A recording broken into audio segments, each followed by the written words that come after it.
Hey everyone, back at you with another episode of Two Noobs Talking with John Tracy. I'm Matt Craig. It's episode 13. And John, your t-shirt, I love it, man.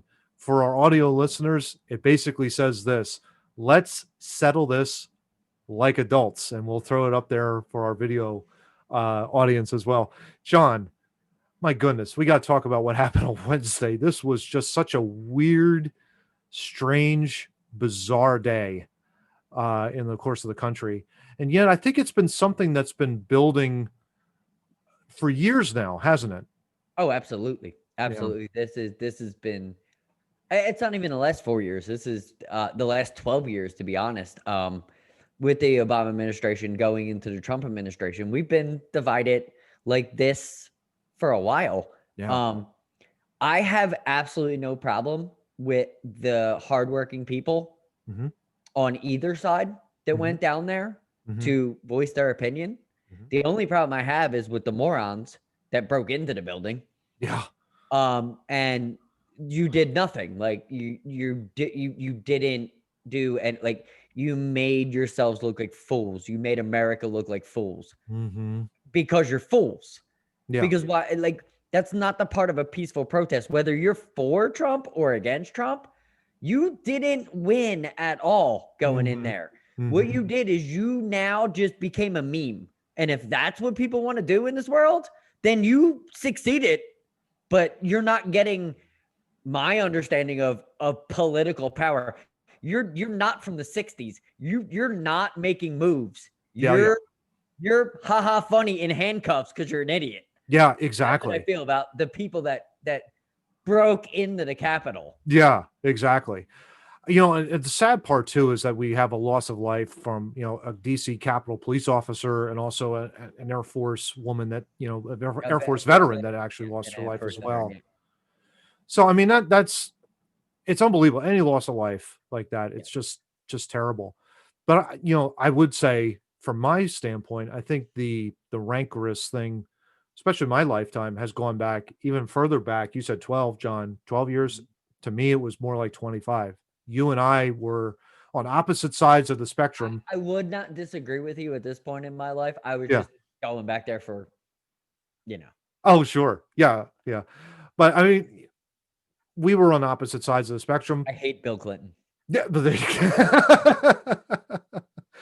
but you and I were on opposite sides of the spectrum. You remember, obviously, in Montgomery County, two guys vying for one office, Yeah. and Oh, I'm on absolutely. one side of the aisle, you're on the other side of the aisle, Absolutely. and we're trying to, get our guy elected. And I remember I was at a community event locally, and basically handing out notepads to one guy, and for this one guy, and people were like, "No, no, thank you, I don't want it." The others were really enthusiastic. Yeah, this is great. Can't wait to get another one. Can I have another one? And then, of course, I run across one idiot that basically said, "Well, no, thank you. I hope he has a heart attack and dies in office." And it was only one, but it really made an impression upon me. I've never forgotten it. And yet there are nuts like that all over the place. We saw it with Steve Scalise when he got shot by a Bernie Sanders supporter a few years ago. This happens all the time, unfortunately. It is the nature of the beast, and it's sad in and of itself. No, it really is. It really is. I mean, and I'm thinking like all of this, I think, can be really pointed to the media and the gaslighting that has really been happening for years. I think you made a point in a pre-production. uh, Talk about like the desert storm. I think that was such a brilliant point that you brought up. Oh, absolutely. When my feeling is that when they started broadcasting war, Mm.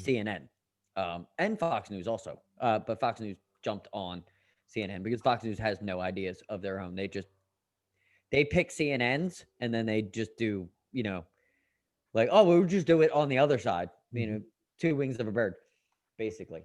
When Mhm. they started doing that, they started desensitizing people to everything, and Yeah. I think that was a part of a plan. I know the right wing and the left wing know that they both talk about that it was kind of an operation to do it, but Mhm. you guys can follow that. I'm not going to sit here and be the conspiracy theorist today. Mhm. But when they did that, they kind of messed up how we perceive things. Yeah. And they're still doing it today. Oh yeah. Oh yeah. Yeah, I think about, like, the personalities, especially. They have their, you have your own fan bases, of course. If you're talking on the left, you got Rachel Maddow. Back in the day, used to be Chris Matthews. They canceled him. Mhm. But then on the right, it's people like a Sean Hannity and a Tomi Lahren. And Tomi Lahren, to me, I hate to call her out on this, but she has to be called out, because you cannot demonize your opponent within the same segment, saying God bless America. To me, that just reeks of hypocrisy. And to me, it's like, it drives me crazy when you have something like that. On the one hand, you demonize your opponent so much, and Mhm. yet you then bless the nation that you're supposedly in. It doesn't Yeah. make any sense. And it's like, Tommy, you're great to look at, trust me, but at the end of the day, you got to knock it off. And I really do hope that the hate that you have in your heart, and you do, and I hate to be preachy, but you need to kind of like look at yourself and your presentation and how you present yourself to your audience, because you can't continue on like this. You can't continue to throw gas on the fire like this, and you see the results of what's been going on. Oh, absolutely. And I feel it's a bunch of people in the media. I think it's everybody that's in prime time. I think that's their goal. Even Tucker Carlson's the same way. Like he's a highly intelligent man. Yeah. I would never take that away from him. But I mean, he got into TV. The same thing. Like you want your voice to be heard. You bit of a narcissism. And if you're in front of a camera, that's the way it is. You want your voice to be heard. Yeah, exactly. Yeah. It kind of leads Not also. including us. Like I'm not discluding us too at all.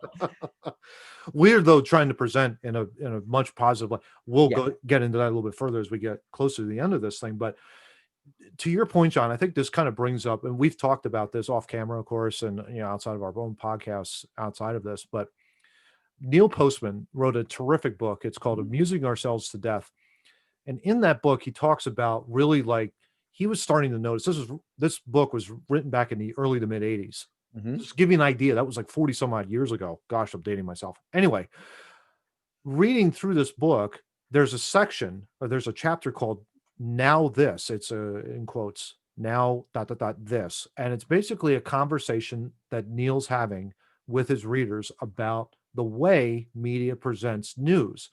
And John, I'm just going to read, like, really, like, a couple pull quotes to you. Mhm. One of them I think is really, really good. This is according to Postman, quote, "Of course, in television's presentation of the news of the day, we may see the now this mode of discourse in its boldest and most embarrassing form. For there, we are presented not only with fragmented news, but news without context, without consequences, without value, and therefore without essential seriousness. That is to say, news as pure entertainment," end quote. Let's talk about that sentence in of itself. I think Postman, if he were alive today, he'd be like, "Oh my gosh, I'm a prophet." Wow. Wow. I figured it all out. Yeah, yeah. No, I mean, I think he was on to something. I think there's a bunch of writers. Douglas Adams also, who wrote Hitchhiker's Guide to the Galaxy, same kind of median in what he was talking about, but not as, you can't quote him because it was a story, but he talked about the same kind of stuff in mhm, that we were going that way with the projection of media and how it was going to be ridiculous. yeah. And it's welcome to ridiculous because now it's ridiculous. Now It's they've a gone form of entertainment, and they've gone that. Mhm. so far left and so far right that they're leaving everybody behind. Because I honestly think most people that I know sitting watching the TV, Mhm. they don't watch those national programs anymore. Yeah. It just it's mind blowing to me how Yeah. you can just gaslight over and over Over. and over again, and it's not just and this isn't a Republican stance. That it's just the Republicans do it, but so does the left. Like Yeah. absolutely at the same time. It's just gaslighting, gaslighting, gaslighting. That's what they're doing. That's how they write. Yeah. Yeah. I I think that's such a great point because I remember just yesterday I had a conversation with my boss. It was a one-on-one talk, and we were, the idea was, okay, well, what were you doing on Wednesday? And I basically told her, I said, I don't watch the news anymore. And I got this incredulous look from her. She's like, you don't? And I said, no, I really don't, because they gaslight all the time. Mhm. They just stoke the fire. They don't tell you what actually is happening. I think that's what Postman is saying in that one sentence. I mean, I could continue to go on. There's another quote that I have here. Quote, in fact, it is quite obvious that TV news has no intention of suggesting that any story has any implications, for that would require viewers to continue to think about it when it is done and therefore obstruct their attending to the next story that waits panning in the wings, end quote. The way it's segmented, the way it's presented, he talks about commercials and how commercials are cut. It's almost like the now this culture is like, well, we're going to tell you just this is really, really horrible.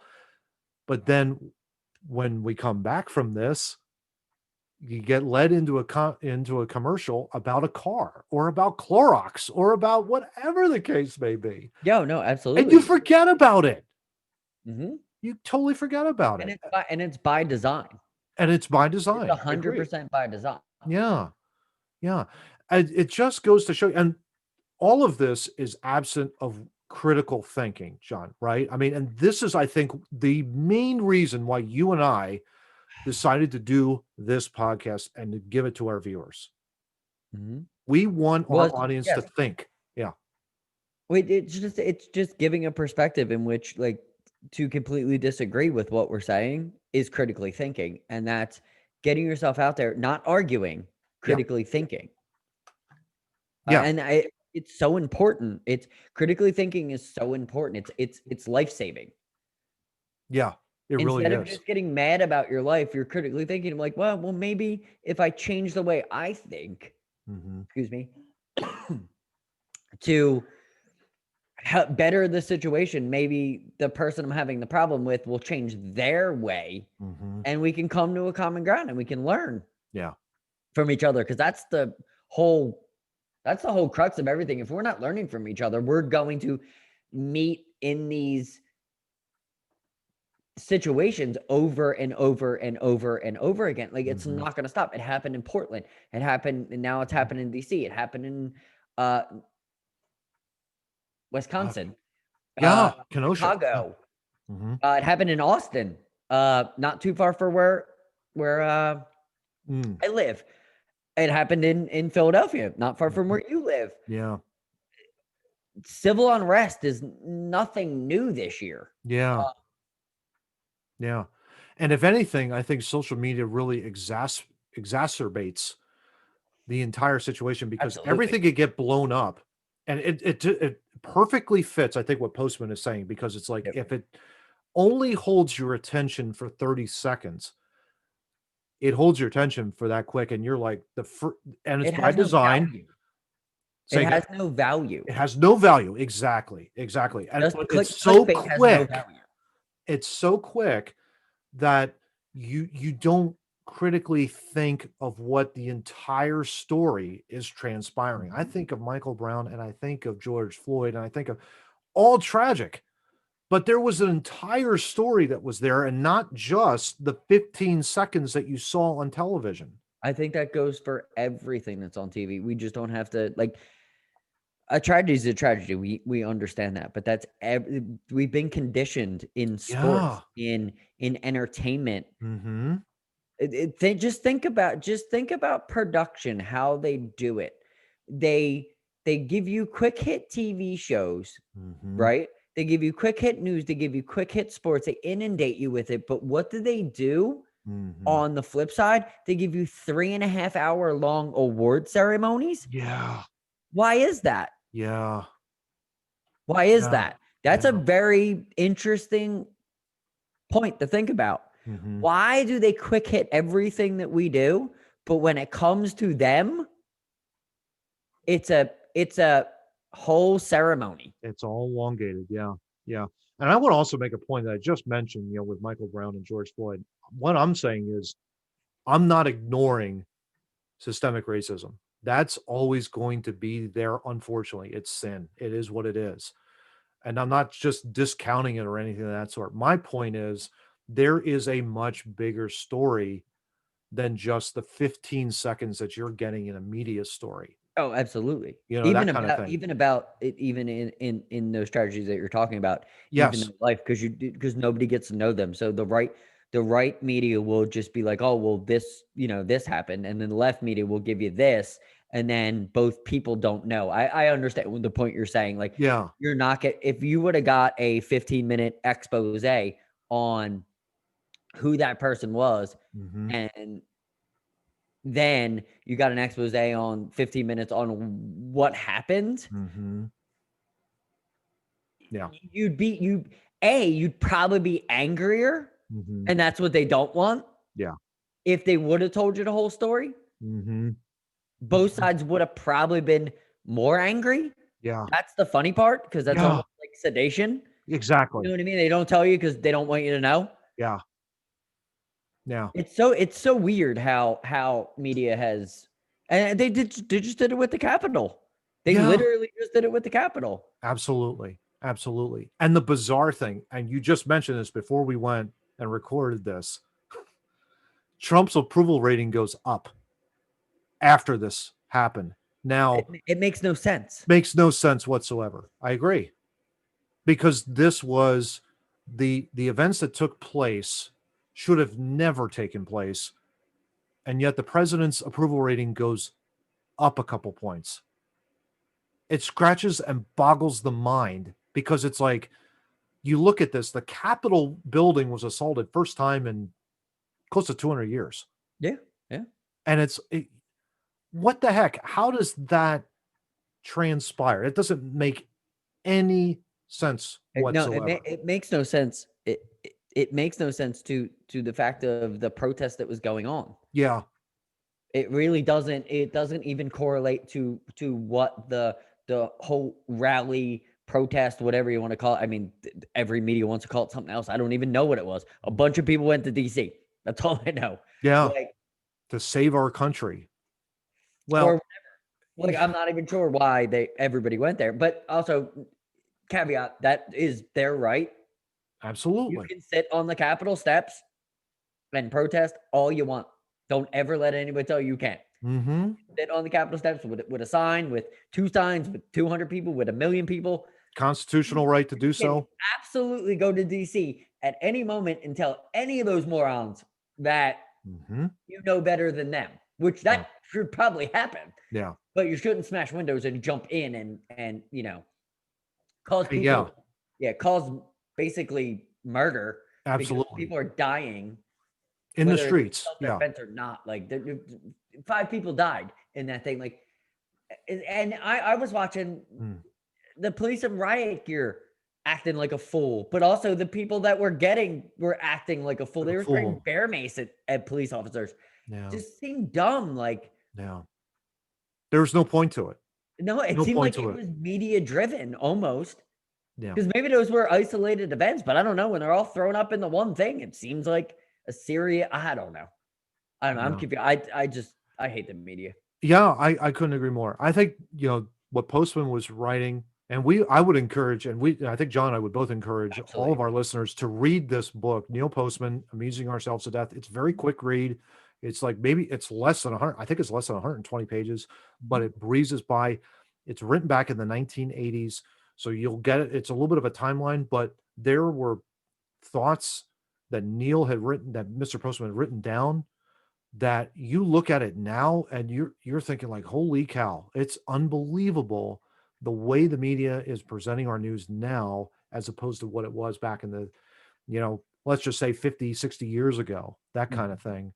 He Absolutely. saw something that was really happening within the news media cycle, and it's only gotten worse. Now, the only question we've got is, what do we do with this? And this is where I think our podcast comes in.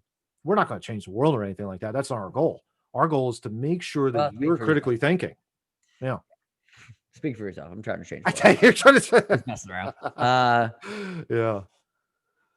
Yeah. I mean, it's. Yeah. I can understand why people are frustrated. I can understand why people Hmm. are angry. I can understand on both sides. I really can. I mean, Yeah. we've covered this election before. It was very contentious. It's very And nothing new under the sun either with this country. nothing new under sun. But Yeah. I can totally understand. I can understand why people went there. You know, they feel like they got screwed. Yeah, and you I have to think understand about people. Yeah, you have to think about Biden, kind of like, okay, how am I going to unify the country?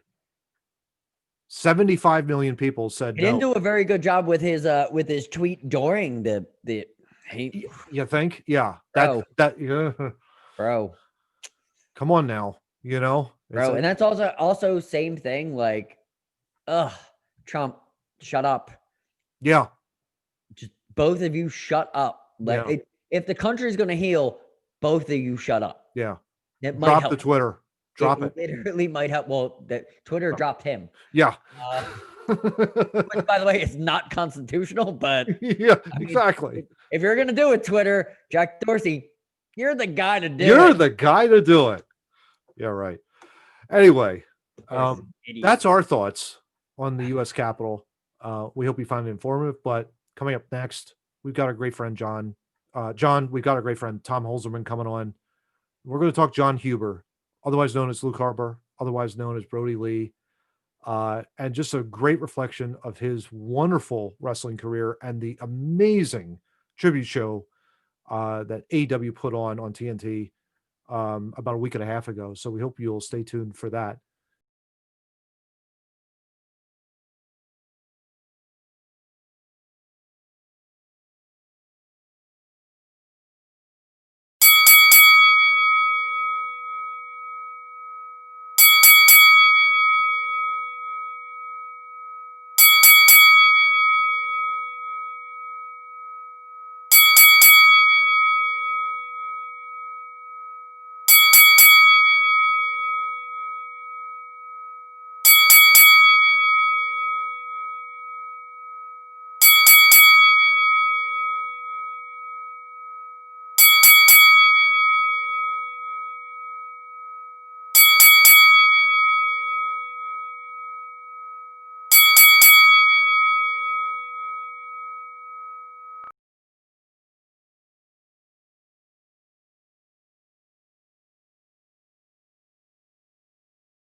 Oh, welcome back, everyone. And with us is Tom Holzerman. Tom, welcome again to Two Noobs Talking. Great to have you with us.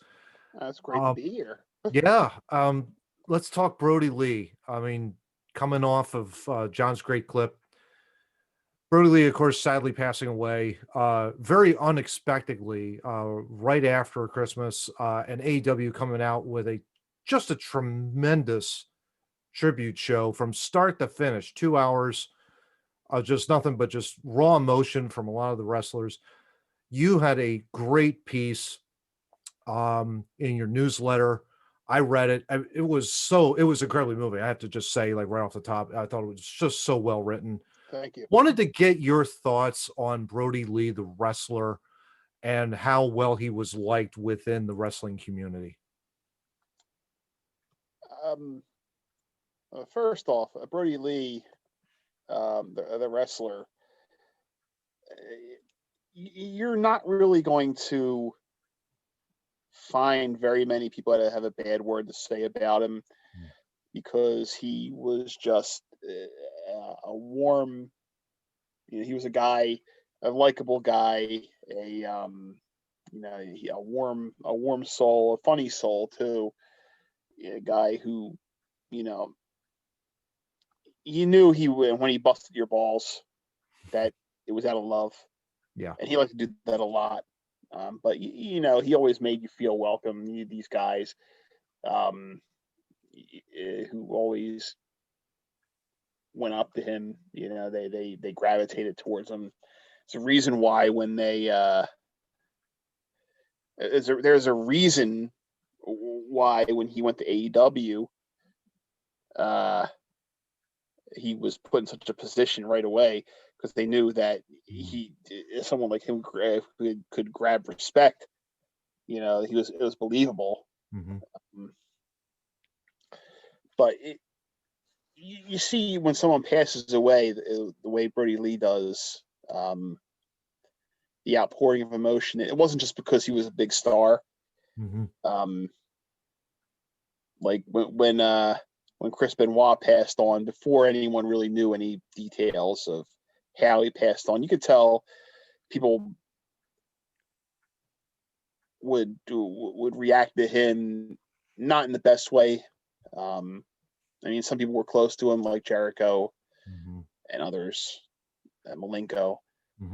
But part of it was he was a big star, a good wrestler, blah, blah, blah, blah. This is before we found out the grisly way how he ended his life. And now no one speaks of him in warm terms unless they're a psychopath. But with Brody Lee, it's almost like people in the business talk about him. They don't talk about him as the wrestler first. They talk about him as the man. Talk about John Huber. They don't talk about Brody Lee. And I think that's the big thing to take away. He was just someone that no one could see themselves living without, but now it's unfair that we have to. Yeah. That's such an amazing point. That kind of comes to what I wanted to say about him is, and like this to me was the same as Chris Cornell's death to me.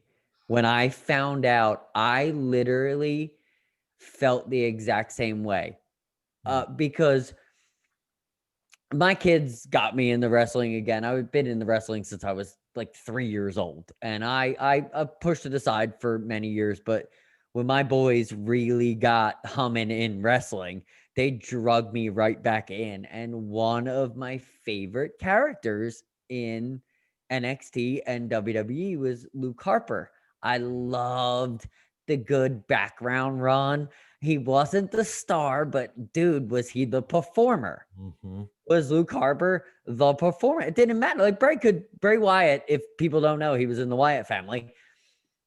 Bray could talk a game. Bray could still talk a game. But when Luke Harper was behind him, it was a different aspect. And when they worked the ring, that dude, I remember, let's flip. Let's not get too much in that, but let's flip to when they were in Japan and Bray got hurt and Luke Harper had to wrestle Brock Lesnar. One of the first times I realized homie could go. He could go 100 with a guy that's been in the business for a long time, and he had no issues wrestling Brock Lesnar. That should show something. They think it's Brody Lee. They never had an issue wrestling anybody. Exactly. Yeah. I think part of that is not just because he was good. Part of it is that wrestling is so weird because it's this thing that's presented as a struggle, but really is a dance. It's a collaboration. Exactly. Like you can't go in there with someone that you're trying to show up because then they're not going to jive. It's going to clash. So when you have, when you look back at some of the great matches in wrestling history, and you look at perhaps the first consensus great modern wrestling match in Ricky the Dragon Steamboat versus the Macho Man Randy Savage at WrestleMania 3. Absolutely. Those two, and they were heated rivals in kayfabe. Randy Savage had smashed Steamboat's throat with a ring bell, feeling threatened, by Steamboat, who was coming after his Intercontinental Championship, and all the more Savage was threatened because his possessive relationship, which unfortunately was the art had to make real life at that point. Him and Elizabeth. Reality became yes, absolutely. That's sort of like everybody loves Randy Savage. But that's the elephant in the room when you're talking about him. Totally. Yeah, reality is kayfabe when it comes to the Elizabeth character. Yeah, but his possessive relationship with Miss Elizabeth, the point was under assault from a stalker, and that stalker was George the Animal Steel. I don't think No. I still remember that today. having that guy stalker. So, but in real life, Savage was someone who cared a lot about his art. One of the first wrestlers who Great performer. who choreographed his matches. Wrestling back in the days of the territories, back when guys wouldn't stay at a place too long, and even a lot now, it's call and response in the ring. You sort of have cues, but you wing it. Yeah. And the guy calls the match. Usually it's the heel who calls the match.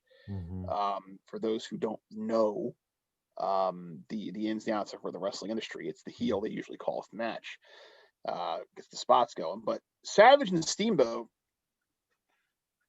rehearsed their match. They were one of the first people go and rehearse a match, and you could tell that they cared, and that they made sure that they weren't trying to have two performances that were working against each other. It was these two guys, telling a story.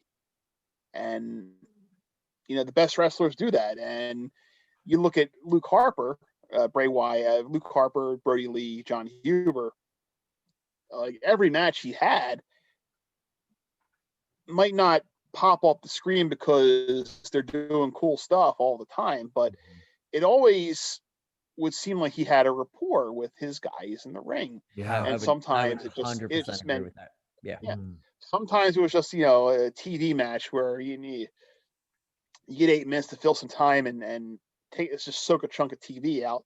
But then you look at matches like unfortunately his final match that we turned out to be versus Cody Rhodes. We look at the match versus John Moxley at Double or Nothing. Absolutely. Or you look at some of these wars that he had alongside Eric Rowan and Bray Wyatt against Dean Ambrose, John Moxley, Seth Rollins, and Roman Reigns. Look at the Elimination Chamber match in 2014. Amazing. That was the final pay-per-view before the network era. And they closed it with a bang. Shield versus the Wyatt family. And many people regard that as the best match in WWE history. And it might be. And Luke Harper was a big part of that, Luke Harper was a big part of, the Randy Orton versus Bray Wyatt build for WrestleMania a few years later. Amazing. He was such a respected wrestler that despite his standing in WWE, never really raising above the level of underling or henchman, but everybody loved them when they were there. Absolutely. They were happy to room with them. If you just recount back the Dynamite episode, when Jericho was telling stories and he roomed with him in Saudi Arabia for one of those blood money shows. Yeah. And he told them about the prayer, about why there was an arrow on the roof, or when him and Rusev, Miro, now in AEW, and they sharing pictures on Twitter of the time when him and Brody had to team together, and they were quote unquote the Abu Dhabi Strike Force, and they had so much fun doing it. People loved being in the ring with him because he was a guy who got it. Yeah, one. It's not, and that. Like a guy I'll take a guy like Brody Lee 100 times over 100 over someone like Will Ospreay. People Will Ospreay. He's like, I'm wrestling. I'm so cool. But every Will Ospreay match is sort of like him competing with the other guy in the ring to see who can do the coolest shit. Yeah, and never really. That's not the but then dance. Yeah. But then you have Brody Lee. He goes in there and. Yeah, he might do some cool shit sometimes. Like I never seen a man that big do a tope con hello the way he does it. The way he did it, or a tope suicida. I don't think he did tope con hello. Tope suicida that we did. Nice little Superman dive.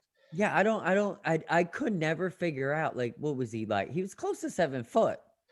He was built a lot bigger than he is, but he was just big frame. Like he was, How but I how want do to say he you was maybe like 6'5", which really is still pretty average for a wrestler, but he but has such It doesn't come a across as massive 6'5". Yeah. chest.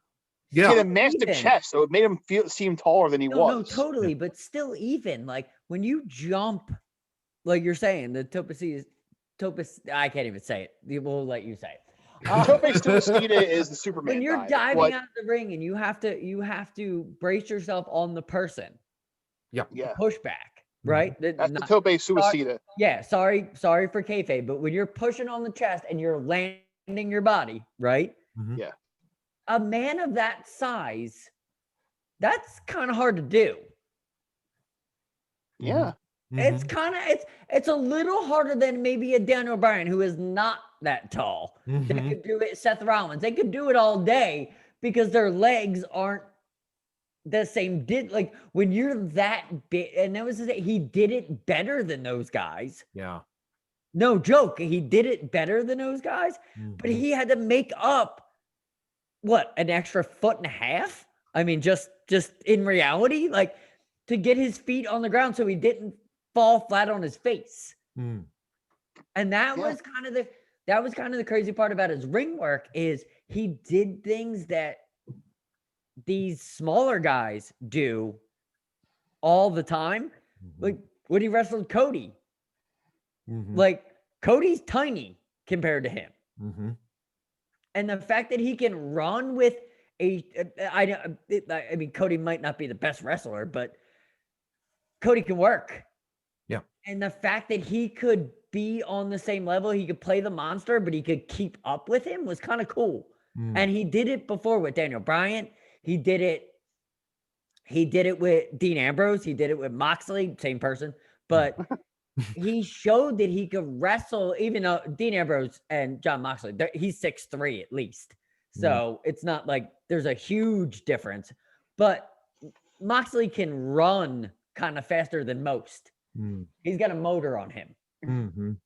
We've seen that with him and Seth Rollins. Like, he's got a motor on him. He can keep up with faster guys. Moxley has no issue with it being taller. Yep. But it showed that Luke Harper, Brody Lee, whatever you want to call him, he could keep up the same way, which kind of hurts me a little bit because he probably should have, after the Intercontinental run, he probably should have wrestled those guys. He probably should have wrestled Seth. He probably should have wrestled Dean. He probably could have been a main event player like he was going to be in AEW. Mhm. It's just they didn't do that with him. The Mm. dude could just go. I would have loved to see him against Jericho. I would have loved to see him against Lance Hoyt. I'd have loved to see him against Hager. I'd have loved to see him against Wardlow. Mhm. He could have made stars if he would have stayed around, you know. One of the God willing. probably the But I mean, better we could Haas. not be here. He could have made a ton of big man, little man stars Yeah. with his ability to work in the ring. That's kind of my whole point. I'm sorry it took that long to get back here. But with his ability in the ring, he could have made a ton more stars. Yeah. I think that's my point of where I feel sad about it. Yeah, exactly. yeah. I would say There's a lot of reasons to feel sad about it. It's just it's hard to talk about a guy dying that young, and 41 is young nowadays. Even in wrestling, look at the old guys in wrestling who are still doing it.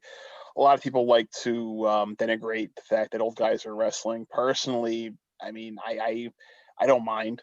I don't mind seeing the old guys wrestle. I don't mind seeing, if they can look good in the ring. I like lucha libre. You I can want to get go. and like some of the best matches of old guys beating the shit out of each other. Like if you go back to Triple Mania a couple of years ago, the main event was Mask versus Mask, Dr. Wagner Jr. versus or maybe it's Mask versus Career, I think, because I think Dr. Wagner Jr. had already been unmasked. And that's another thing. These luchadors, they have masks on, and they're secretly handsome. Andrade's like that. Hio del Fantasma was like that. Now the Dr. Wagner and Desperado in Japan, but that's off the point. So I don't think old people wrestling is a bad thing. I don't think Goldberg wrestling is a bad thing. I think the way WWE implements it might be a bad thing. That's it's all about the way you implement them. Yeah. I don't. It's all about the presentation. Yeah, I don't give a shit if a guy is old and he wrestles. I give a shit if WWE just sort of brings him in and it's like, oh hey, he's better than everybody despite not having been active for several years. Yeah. But whatever. Well, guys, let's guys wrestle. I mean, Jericho's old. Lance Boyd is like 45, I think. But 41 is not old. I mean, 45 is not old in the wrestling business. He's not old. And the thing was, he had young kids. I have 2 young kids myself, and you have young kids, and you live for those people. You live for those kids. Absolutely. Yeah, it is sad, obviously, somebody that young to be taken away. But what AEW did, guys, on the 29th of December with that tribute show, I mean, let's talk about that for a minute, because I've heard, and I did watch, obviously, a little bit of that show as well. Dave Meltzer called it sets a standard. There's no tribute show like this. There's going to be nothing. This is going to be the top bar. The emotion that you saw. Probably the best match of that night was definitely Hangman, Silver, and Reynolds going up against the Inner Circle. You got MJF and Santana Ortiz, right? And the story they told in that entire match from start to finish of that 6-man tag was just phenomenal stuff. And you have -1 out there with all of his might, this 7-year-old kid with the kendo stick on top of MJF, turns the entire match around, and then you have Hangman and Reynolds. Everybody knows how popular John Silver has been on BTE. Everybody loves John Silver. Mm-hmm. They pull away, they give Silver the spotlight, and he does the Brody Lee motion and the discus lariat, and Excalibur loses it. And it's just like, he doesn't say a word. He's so welled up with emotion. I'm even getting welled up with emotion, even just remembering it. But just that match, that show. I mean, because by contrast, the WWE, it's a 10-bell salute, you move on, pretty much, with most of it. AEW, it's 2 hours long. They're promoting this unbelievable show, and I wanted to get Tom your thoughts on it. It's different because WWE hasn't had an active performer die since Benoit, and we all know why they didn't. They wouldn't have done anything for him if they believed that the truth about him coming out. But what you're going to see is that sets the standard, because it's a great show because it wasn't produced by Vince McMahon. WWE,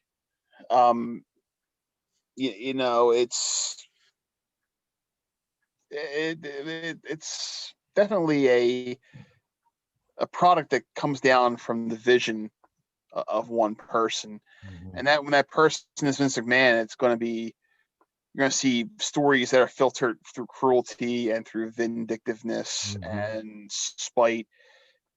I mean, there was a time in the storyline where there was a Vince McMahon Kiss My Ass club, and there are people who are kissing his ass on it. And it doesn't matter if he gets comeuppance for it. And I don't know if he ever did. It's been such a long time ago. It was during my hiatus from watching. But it's in stories every week, just the cruelty and from even the baby faces, and it's a different. AEW is a different company. You could tell right away. I mean, not all billionaires are bad. No, there shouldn't be a billionaire in the world. You shouldn't have someone accumulate wealth. So when I say Tony Khan, Tony Khan is a billionaire. He's not good, but he's also not Vince McMahon. You tell that he's just a guy who likes wrestling, who sees his performers as people and not just automatons. Not independent contractors. Mm-hmm. He sees them as people. Yep.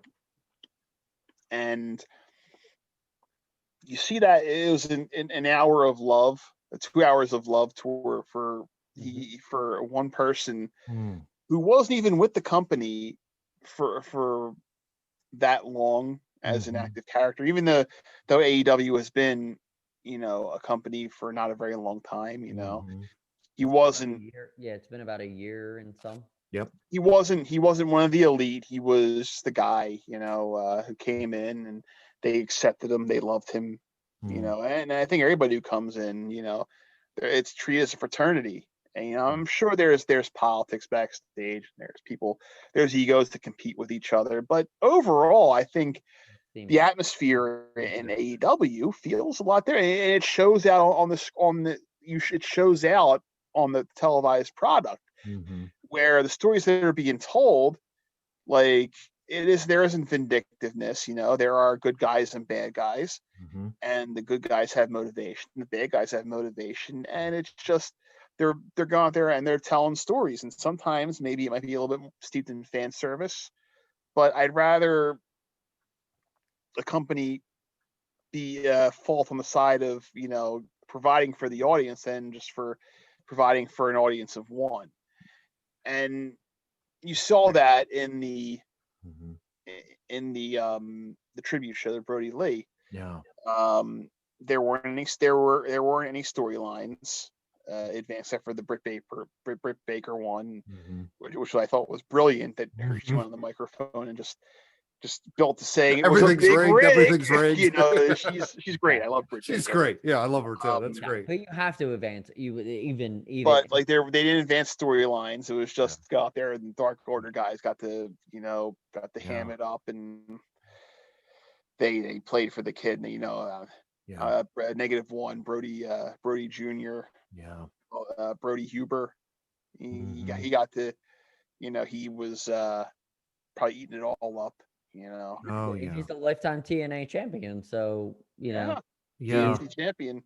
Yeah. Him, and it's just, you feel awful for these kids. They come out there, but to have your dad's place of work roll out the red carpet for you, and it just happens to be that your dad's place of work is a televised wrestling company. Hopefully what they did for that family. And what they did for the fraternity backstage, it sets the standard, because these people who are in charge have kindness inside of them. Absolutely. You could argue how much kindness they really do have, but there's a modicum there, and they care. Yeah. So it would have never happened. It would have never happened if they didn't have that heart. Yeah. Oh, absolutely. End of story. What are the WWE tribute shows that you remember? You remember the Benoit show, which was weird because they didn't have Raw, and it was just a bunch of clips, and you could tell something was wrong. Yeah, I don't. The Owen Hart show, where I don't even remember. I don't remember any of them though. Like the Owen Hart show was memorable, but it was also the outpouring of love for Owen Hart was sincere from the performer. Well, he was one of the best performers in the history of the world, and Vince killed him. Yeah, the thing is, the only reason that show took place was because Vince McMahon wanted to deflect from the fact that it was his fucking fault that Owen Hart died. No, it's 100. No, 100. Totally agree with that. No, you don't remember anything from WWE. You don't remember, like, the 10 bell salute is the only thing. Like, when I was putting this together, like, let's go a little bit behind the scenes. Like, I was like, well, how do I memorialize Brody Lee? Like, me and Matt had this conversation like 4 or 5 times before I reach out to you. And I'm like, well, how the hell do I do this? And I was like, well, the only thing I know is the 10 bell salute. So now I need to work from the 10 bell salute outwards. And that's when I reached out to you, and I was like, hey, can you put a little bit of love on this? Because I don't know what the hell I'm doing at this point. Like, I miss this dude. Like, this dude, it sucks that he's dead. And I just want to bring up real quick, just for a cheap pop for me, because I loved it. When I found out he died, the first thing I watched was the WrestleMania match, the Intercontinental Champion one, where he put Dean Ambrose through the ladder. That makes me happy every time I see that. He power bombed him from the ring to the ladder. If you haven't seen it, watch it. if you could lay a human being through a ladder softer than he did, but with the amount of force that he threw him through that ladder, you're the greatest professional wrestler ever. Because he gripped him like he was gonna murder him. But if you watch it, when the ladder breaks, he was laid there. So John Moxley, did nothing to protect himself. He fell because he trusted him. Because he trusted him. Yeah. He trusted him that much. He Yeah. did. There was no arm flail. There's no, if you watch it back, he tucked and went with his boy. 100 went right through the ladder and then just played dead. And that to me, like the Brock Lesnar match, like, just to get into a little bit, we said we weren't going to get into it. He wrestled Cesaro 2008 in Chikara. Yeah, the first ever steel cage, and I this is before I got into Chikara. Exactly. I haven't gotten to see the match, but it was the first steel cage match in Chikara history, and Well I think done. Cesaro, Claudio Castagnoli, he still raves about it to this day, you know. Yes. Well, it's one of the most well done matches I've ever seen. The way they threw each other in the cage, the way he took a European uppercut, but then threw a fist. He was able to change Cesaro, Claudio Castagnoli's offense to be the heel in the event, but the way he threw him around, which I don't know if anybody knows Cesaro, he's just as big as Brody or Luke or John Moore. Yeah. Big. They were both big men. And the way they worked it around the cage, they did 6 minutes outside the cage before the bell even rang, which was what gripped me before, because I was like, oh, wow, that's a story. Like, they don't like each other so much. They don't even want to wrestle. They just want to beat the crap out of each other before they even get in the steel Get cage. inside the cage. Yeah. And then when they got into the cage, they beat the crap out of each other tremendously. It's on YouTube. We'll put it in the show notes. Trust me, if you like wrestling, please watch it.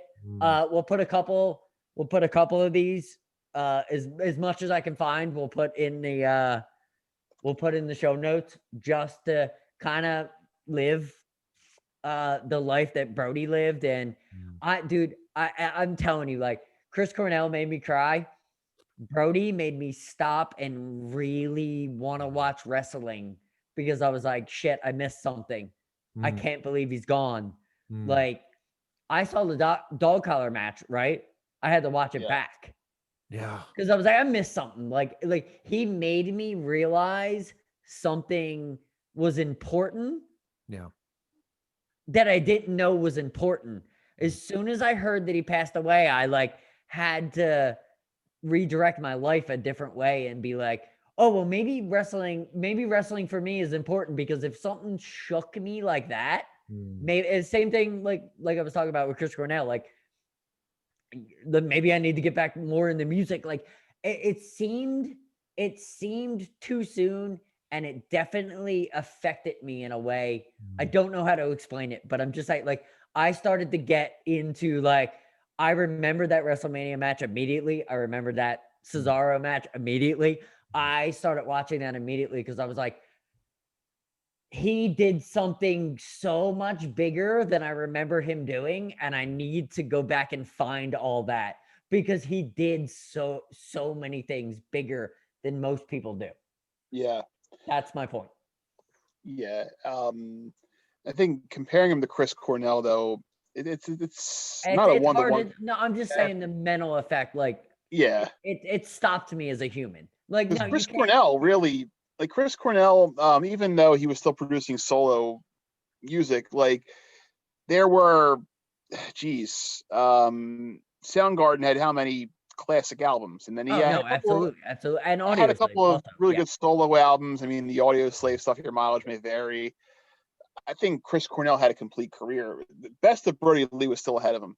I absolutely agree with you, but it just, and that's that, and I think that's why I think I needed to make that point, because if Chris Cornell had a complete career and Brody didn't, but they stopped me in the same You need to realize how important Brody actually was to wrestling. Well, and you see that also too in the way that he helped the Dark Order. I mean, I think we all know, like, when the Dark Order first started in AEW, it was really just kind of trying to get up off the ground, and it really couldn't. You're 100. Until he arrives, and then all of a sudden they just take off, and you see the likes now of Evil Uno, and we've already mentioned Silver, Reynolds, Stu Grayson. Evil Uno is going to be a star from this. Anna Jay is going to be great. Anna Jay is like one of the more underrated. I have a women's huge wrestlers. question. I have a huge question because of the stuff that AEW is putting out right before the quick swerve that they put out with the Matt Hardy, with the Dark Order Mhm. had the statement right before they both appeared on the same thing, and it read out Matt Hardy, because it started MATT Hardy. Like they were trying to swerve you, right? Mhm. Yeah. Here's my question. So if Matt Hardy does the Dark Order and Brody Lee comes and works with them, does it work? Maybe. See, here's the thing with Matt Hardy. Matt Hardy is good. A great performer. He's had starring roles where he's shown, and Always been good at what he did. what he's done in AEW so far has been a retread of what he did in TNA. Like I've been disappointed with him. I watched him versus the Sammy Guevara at Top Gear. Was it Top Gear or was it All Out? I think it was Top Gear. Yeah. It was basically beat for beat the final deletion, only it had Gangrel and Hurricane Helms, which was a nice touch, but everything else, like the Roman candles, the Ring in the Woods, the Lake of Reincarnation, the dilapidated boat, like he was playing the hits, and like but you could do so much more with that setting. Absolutely. But I think Brody, having Brody did was inspired, and I pointed out in my my eulogy post that he was supposed to debut, which is linked in Rochester. Below, by the way. You can check it out, and you can also subscribe to Tom's newsletter because he's an amazing writer. It's going to be linked down below.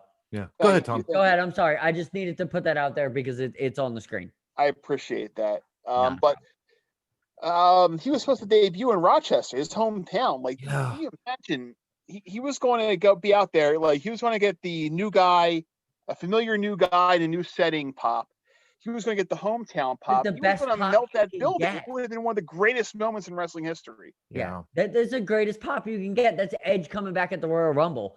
For people better than that, because WWE. When Edge didn't come back in Toronto at the Royal Rumble, I mean, imagine if Edge came back in Toronto. No, you're totally right. And I'll tell you this complete story. I literally texted my wife. I was watching the Royal Rumble. I was in a hotel room, right? I was watching the Royal Rumble. My wife texted me as Edge was coming back. I didn't respond for 2 minutes.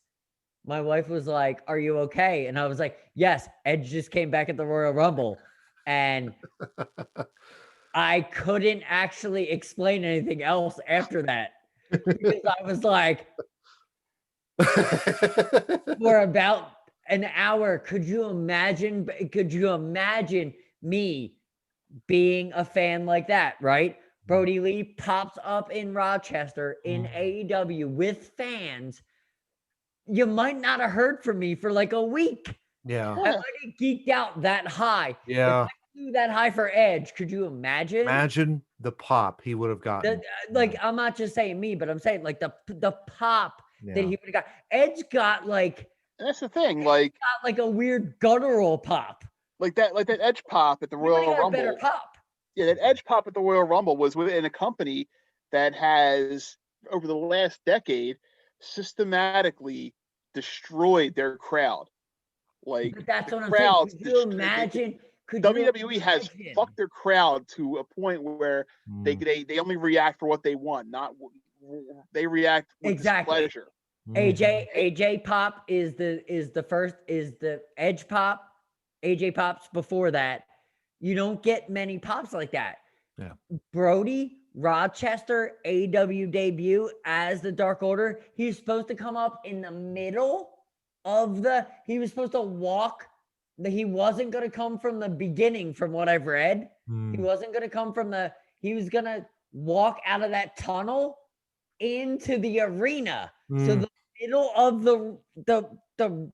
the ramp was going to open up, and that was going to be the tunnel. Could you imagine that? Could you imagine the TV kick? He's already halfway to the ring when he's talking the shit that he was talking. Dude, they would have lost their ever living mind. The greatest thing we ever saw. That's the thing. It's like, and you're in all elite wrestling where the fans react organically to things. Like, they all sing along with Judas, but I mean, that's an organic thing they do, that AEW sort of milk. And then you have, here's the other thing too. The fans react. They boo who they're supposed to boo. They cheer who they're supposed to cheer, and they do it without being confrontational to creative, because creative doesn't get in their way. Another thing too, guys. If you think about this, WWE, what do they do whenever they have a hometown? A wrestler comes to their hometown, they take the L. They always take the loss. And you guarantee you that if he wrestled there, Brody Lee, if he would have wrestled in Rochester, Isn't that a wrestling thing to take the L in your hometown? That's a Vince McMahon thing. That's a Vince thing. Okay, I didn't even know that. That's okay. That has been happening in WWE for years, Tom. I think. Correct me if I'm wrong on that. It's the thing. People think it's a wrestling thing because Vince McMahon's the only, it's the only game in town for a long time. Oh yeah. So it's so much for letting your fans go home happy, right? So it's like in the old days before WWE nationalized everything, like if you're going to have a guy losing his hometown, well, you're only touring 4 or 5 towns, and most of the wrestlers you have are local. Yeah. Makes sense. Yeah, there was the way the territory system was that you had local towns, local talent would fill up your card, and then if they got big enough to be able to tour with the National Wrestling National Wrestling Alliance, they were able to be touring champions, like Ric Flair was, Harley Race. Wrestling as we know it today, with national wrestling centralized and nationalized, is a fairly recent phenomenon. Yeah. It's growing less and less recent now that it's already 2020, 2021. My God, I'm old. We're all old, man.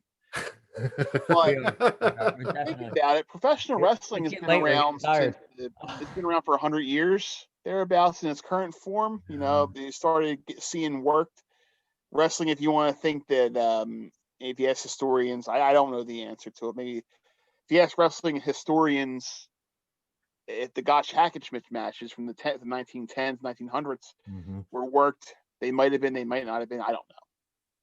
Yeah, who knows? Maybe they were. Yeah. But pro wrestling has been around for over a century. Only since 1985 was the concept of a national wrestling promotion given. Even then, it took a while for Vince's monopolistic practices to really take hold. The territories were sort of in their dying days in the late 80s, until they all sort of banded together and then formed WCW, all the southeastern ones. By that time, the AWA, which had sort of a foothold from Minnesota all the way to San Francisco, was dying, thanks to nepotism and bad business decisions. They wouldn't put Hogan over Bockwinkel. They wouldn't put Hogan over Bockwinkel. They kept dragging their feet on Hogan, so Hogan left and went to WWF, and that was the guy Vince used to catapult, kill the territories. Yeah. So basically, the idea that all Major League Wrestling was going to happen at the national level wasn't a thing until like 1989, 1990, when WCW formed out of the ashes of the old Southern territories, right? Mhm.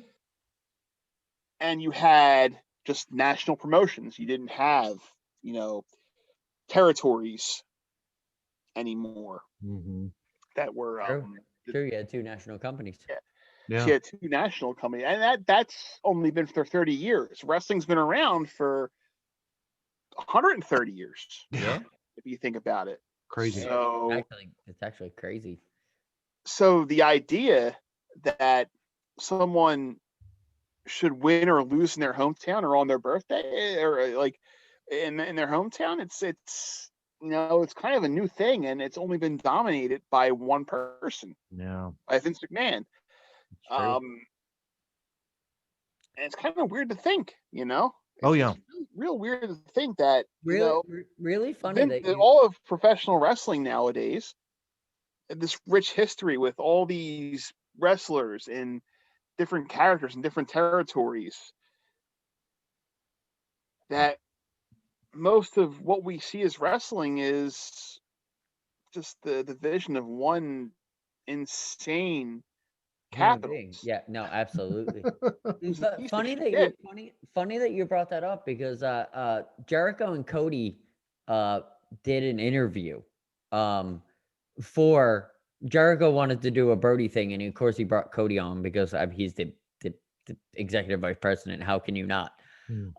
Because AEW is corporate just like everybody else. But he brought him on because it was his last match. But they really talked about that, like that Rochester pop, that they both won it. And Cody talked a lot about the beatdown match that Brody had with him. And funny story, Jericho and Cody both, I don't know if it was planned, but they both said that Brody was unsure whether that was the right move. And he had to be talked into by a bunch of veterans, and Cody be like, no, this is the right move. Kick the shit out of me. You're going to win, the dude, 30 minutes. And Cody said he literally said to him, and Jericho reiterated it. I had to reiterate that Cody wants to do the Inoki Vader match. Like, you have to be Vader. Brody didn't want to walk into the promotion and be that guy. But they all knew that's that the kind was of the guy right that he is. move. It's sort of like you look at someone like Triple H, like, and he would have jumped that opportunity. Exactly, but that's what I'm saying. Like, Brody didn't jump at the opportunity. He kept on like, "Are you sure?" Yeah. No, we want to do Inoki Vader. Yeah. Like, that was like the company line. Inoki Vader is what's going to happen right now. Yeah. You have to be Vader. That dude's Inoki. And Cody literally said 4 times before TV, yes, I don't want to move. You sure you don't want to do anything? No, I don't want to do anything. Kick the shit out of me. That's what you're going to do. Yeah. I'm dead. Like, kick the shit out of me. Yeah. We get in the ring. I don't get to move on. That's what is happening. This is what we're doing. Brody was not ready for that because he never had seen that. We're talking about the Vince stuff. Yeah. Yeah. And he said Cody said the greatest thing ever is when he covered him and his heart was beating. Brody realized that wrestling was what wrestling was supposed to be. Yeah. Yeah. And then when they talked about it's on Apple Podcasts. I'll actually post that in the show notes also. Talk is Jericho. It's a Talk is Jericho. It was a phenomenal interview. They talk a lot about how great Brody was inside and out. They talk about him with BTE. They talk about just how they had such plans for him. Yeah. Jericho and Cody and the Young Bucks, they had plans for him. Like Mm. they were going to take him to. He was going to be probably the main event player Mhm. in AEW for a couple years before he retired. Mhm. Like they loved him that much. You could see that he would have been an AEW world champion easily. Oh, easily. Easily. Yeah. They wouldn't have to be dealing with this dumb shit with Omega Moxley. To be honest with you, right now, I like what they're doing, Mm. but it's dumb compared to if It's a Brody was. placeholder, and then really Yeah. the play right now Yeah, is Omega's exactly. going to drop it to Adam Page. And Oh, of course. the funny thing is, they probably were going to start with this whole Adam Page joined Dark Order thing. While Brody Yeah. was alive, you know, and he would have been, and that would have been his army, you know, to go up against the Elite. It would have been cool. Like I can totally see they had total plans, and it would have been awesome. Yeah. It really would have been, and it really sucks that it wasn't. Yeah. But you know, I mean, anybody that lost anybody, and the fact that we lost such a superstar in wrestling, and not calling him a superstar in WWE, but such a superstar human being, Mhm. great worker. If anybody, I will post as much as I can in the show notes, as many matches as I can. I loved the work of John Huber. Mm. Full on. He didn't waste much time in life. He was, from what everybody said, he was a great husband. He was a great father. He was a phenomenal fucking professional wrestler. Yeah. And we need to give him that. Yeah. He's done everything right in his life. We're sorry that he's gone. Matt, please send us out. Yeah, no problem. I would also too, John, if you would, I think it would be also helpful if you see if you can find like Eddie Kingston's promo on BTE after the tribute show, because that's a phenomenal promo as well. Absolutely. That'll get you crying, you know, that kind of thing. The thing about you know, Brody Lee is that people in wrestling, when they talk about it, they don't talk about him as a wrestler first. Yeah. They talk about him as a man, as a father, as a human being. That's the kind of person he was. Anyone who talks about Brody Lee they talk about John Huber first. They talk about how he would rush home from TV tapings to see his family, be with his kids. Yeah. With Brody Jr. and with Nolan. Yeah. They talk about how he loved his wife. Mm-hmm. And so all the greats in wrestling, they're remembered first as human beings. And that's the kind of person you want to be remembered as. You don't want to be remembered. I don't want to be remembered for my newsletter. I don't want to be remembered for the blog I wrote for years. I don't want to be remembered for tweets. I want to be remembered for, you know, this person was kind. This person was generous. This person loved his family. And I think most people who are worth a damn in this world, they want that. And I think that there really is no greater tribute to Brody Lee, to John Huber, than to tell him that, hey, everybody who met you, who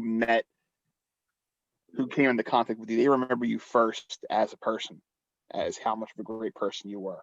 Absolutely. And I think that's what caused us to do something like this, because if you ain't worth a damn in life, people aren't going to spend their entire day planning it around you. Tom, you are an amazing human being. Dude, your knowledge is amazing. We love you tremendously. We will have you on the show later. Matt, please sign us off.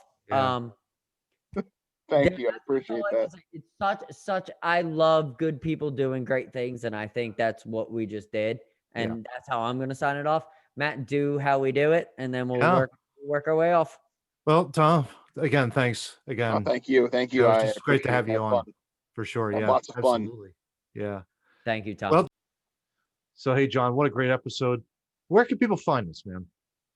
On social media, you can find us on Facebook, Twitter, Instagram, and Parler.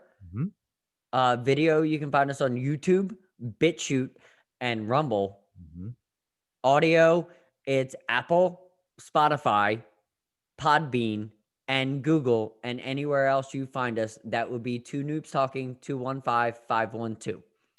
It's amazing how we just continue to grow, John. It's just amazing. Absolutely. Our show notes can also be found at TwoNoobsTalking.wordpress.com. Visit there. All of our links will be provided in the show notes there. John, do you have anything else final to say? Matt, don't go down the rabbit hole. I'll try not to. Talk to y'all next week. Take care.